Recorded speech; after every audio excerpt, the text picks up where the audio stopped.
The Night Before Christmas by Clement C. Moore.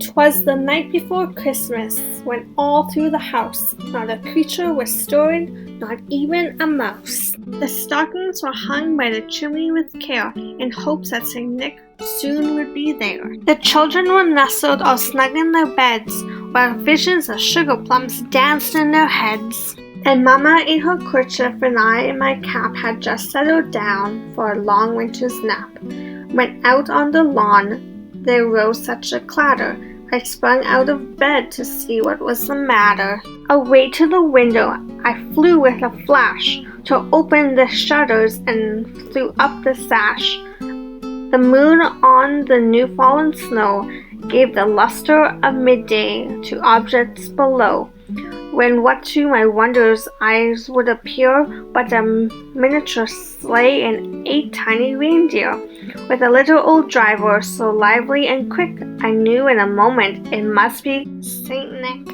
More rapid than eagles his coursers they came, and he whistled and shouted and called them by name. Now Dasher, now Dancer, now Prancer and Vixen, on Comet, on Cupid, on Donner and Blitzen, to the top of the porch, to the top of the wall, now dash away, dash away, dash away all, as dry leaves that before the wild hurricane fly, when they meet with an obstacle, mount to the sky. So up on the housetop the coursers they fly, with the sleigh full of toys, and St. Nicholas too.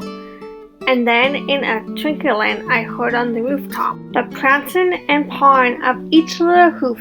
As I drawed my head and was turning around, down the chimney St. Nicholas came with a bound.